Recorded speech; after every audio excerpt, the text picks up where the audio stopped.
Hello everybody, Brad Loomis with 3dmusclejourney.com, and today I'm going to talk about shoulder health. We've been having a lot of guys asking about shoulder injuries, shoulder pain, and in essence what we always say is, are you sure that you're keeping the shoulders quote-unquote packed? And so we're going to talk about today what that means. When you talk about the anatomy of the shoulder joint, take it from me, I'm an x-ray tech, seen thousands and thousands of shoulder x-rays. The way the shoulder is basically built is you've got a little shallow socket, and then you've got a huge ball that doesn't really even fit into the socket, okay?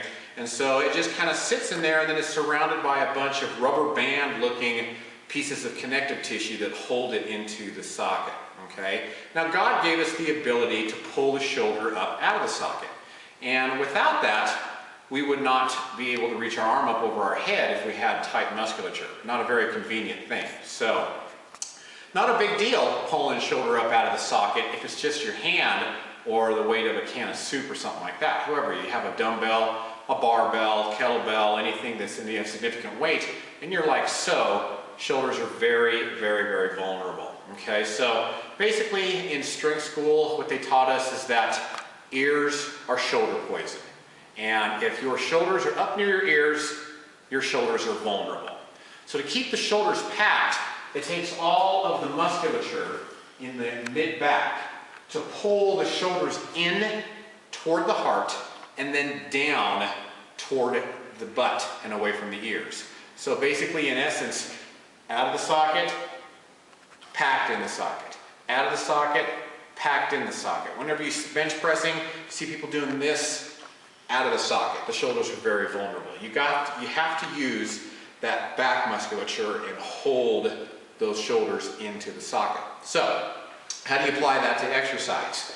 I'm not very fond of machines, but this little machine that I have here at Healthy Bodies Fitness does a fairly good job of teaching a person how to hold the shoulders into the socket. So first of all, you always want to get yourself set up first. If you're going to press like this, don't start like that. Get the shoulders back and down and the chest high and the back comfortably arched. You take your grip. When you press, you have to maintain tension in the mid to upper back musculature in order to hold the shoulders still.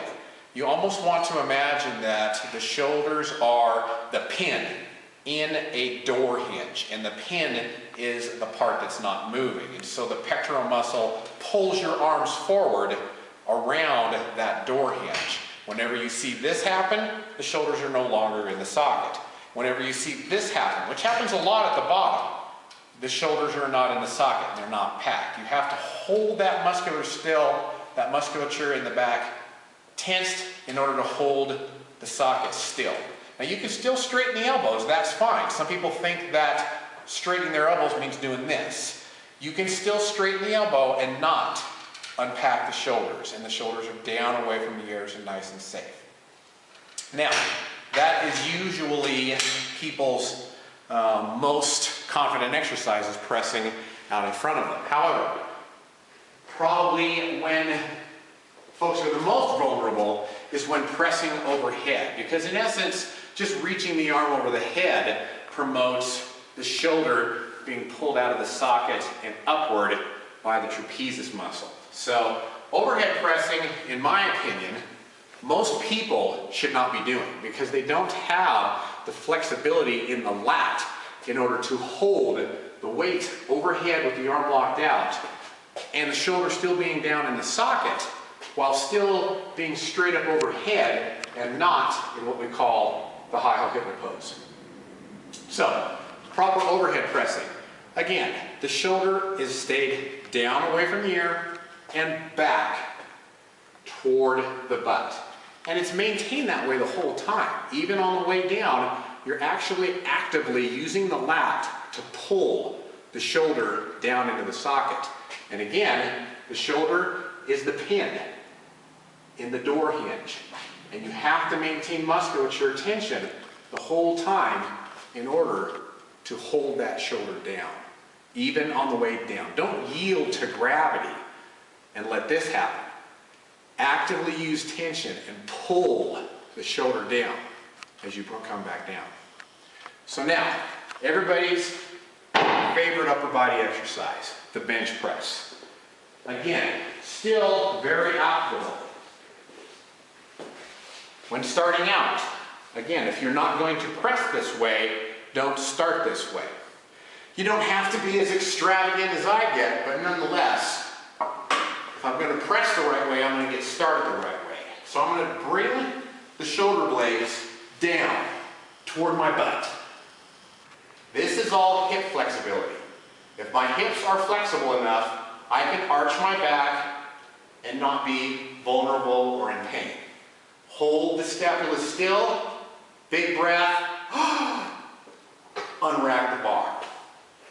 As you're pressing, again, constant tension in the musculature of the mid to upper back. Making sure the shoulders stay down and in the sockets. Both on the way down and on the way up. You can straighten the elbows without letting the shoulders roll forward or up toward the ears. Keep them packed as you rack, and then safely come up. So, again, just in a nutshell, shoulders are in the sockets, shoulders are not in the sockets. Shoulders are in the sockets, shoulders are not in the sockets. Maintain good shoulder health. Make sure that you're using good upper back tension to hold the shoulders in the sockets, and you won't have any shoulder problems. So, again, Brad Loomis from here at Healthy Bodies Fitness in Portola, California with 3dmusclejourney.com. Thanks for watching.